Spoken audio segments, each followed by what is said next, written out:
We all know the story. It's been told for over a century. A magnificent ship, the grandest ever built. RMS Titanic was a floating palace, a testament to human ingenuity and ambition. People called her unsinkable. It wasn't just a marketing slogan, it was a deeply held belief. The ship had 16 watertight compartments. They thought even if 4 flooded, she'd remain afloat. That belief gave everyone, from the builders to the passengers, a false sense of absolute security. But dreams have a way of ending. April 14, 1912. A night so calm, so still. For the longest time, the wreck of the Titanic was, well, kind of a ghost story. It was a dark shape in our collective imagination, resting 2.5 miles beneath the ocean's surface. We had photographs, we had sonar scans, but honestly, they were like snapshots in the dark, offering only fragmented glimpses of the immense wreck site. We could see the damage, but we couldn't fully comprehend the sequence of events. New technology and new ways of seeing let us dive deeper. We can go beyond the legend, uncover hidden truths lying dormant in dark, cold depths for over a century. The real story is more complex. In 2022, deep-sea mapping companies undertook a monumental project. They created a full-sized, millimeter-accurate, 3-dimensional digital scan of the entire wreck site. Think of it as a digital resurrection. Using remotely operated submersibles that spent over 200 hours meticulously scanning every angle of the ship and the surrounding debris field, they captured every detail. The Titanic's watertight compartments were its claim to fame. They were the very feature that earned it the moniker unsinkable. The design seemed foolproof. The ship was divided into 16 separate sections by transverse bulkheads. These were massive steel walls intended to contain any flooding. The engineers at Harland & Wolff calculated the ship could stay afloat even with its first 4 compartments completely breached. They thought even the first 4 could be breached, and the ship would float. Think of it like an ice cube tray. Fill 1 or 2 sections, and the walls hold. Keep pouring and the water spills over into the next. This is precisely what happened. The design was a compromise to create open, grand public spaces for first-class passengers. The bulkheads were not tall enough, they did not reach the main deck. Soon the water reached the top and spilled into the next compartments. Had the walls extended to sea deck, the ship might have stayed afloat long enough for rescue. It was a tragic miscalculation, where grandeur beat uncompromising safety. Beyond the grand design, the very materials used to hold the Titanic together have come under intense scrutiny. A ship of that size required about 3 million rivets. These small metal pins were the glue that held the massive steel plates of the hull together. For a ship to be strong, its rivets had to be strong. Metallurgical analysis of recovered rivets has revealed a shocking secret. The quality of the rivets used on the Titanic was inconsistent. Bow section rivets, stern section rivets. They resorted to lower-grade iron rivets in curved bow and stern areas. Building 3 Olympic-class liners at once put enormous strain on supply and technique.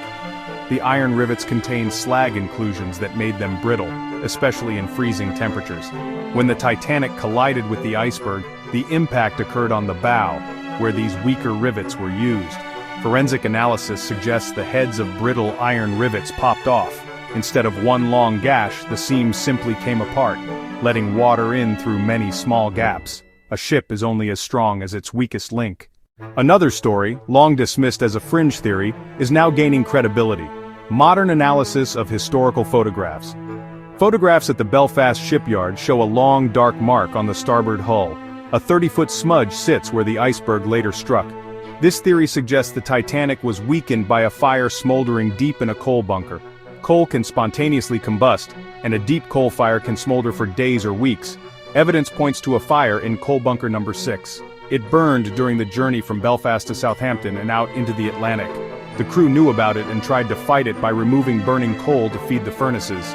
Such a long-burning fire could heat the adjacent steel bulkhead, possibly over 1,000 degrees Celsius. Steel exposed to that heat becomes brittle, losing up to 75% of its strength. The bulkhead between the coal bunker and the ship would have been critically weakened. Hull plates in the same area were also compromised. When the iceberg struck that spot, the weakened steel offered far less resistance. So the fire may have created a pre-existing wound, making the impact far more devastating. Technology and materials tell only part of the story. The sinking was also a profoundly human tragedy, driven by a series of decisions, misjudgments, and ignored warnings. The chain of errors began long before the night of the sinking. The ship received multiple wireless messages warning of extensive sea ice, but not all were passed to the bridge. Jack Phillips was overwhelmed, sending private passenger messages, a lucrative Marconi service. A final critical ice warning from the SS Californian was reportedly dismissed. The night was unnaturally calm, a black mirror making icebergs hard to see. Without surf or moonlight, lookouts had no surf to hint at danger. Lookouts Frederick Fleet and Reginald Lee were missing a crucial piece of equipment: binoculars. The binoculars key had been taken ashore. Fleet later testified he could have seen the iceberg sooner. First Officer Murdoch ordered hard a starboard and engines reversed. Modern analysis suggests reversing engines reduced rudder effectiveness, possibly the worst maneuver. The final human error was failure to properly manage evacuation. Lifeboats launched often half-empty. Hesitation and lack of training left hundreds of seats unused. It was a cascade of human mistakes that turned an accident into a catastrophe. The story of the Titanic endures not just as a dramatic tale, but as a powerful lesson. The disaster was a brutal wake-up call for the maritime industry. It led to SOLAS in 1914 and sweeping safety reforms. Ships now must carry enough lifeboats for every person on board. Drills and inspections ensure crews are prepared. The International Ice Patrol was created to monitor iceberg locations. Aircraft and radar track iceberg movements. Ship captains heed these warnings. The advent of three-dimensional scanning has added a new dimension to these lessons. For engineers today, Titanic is the ultimate case study in systemic failure.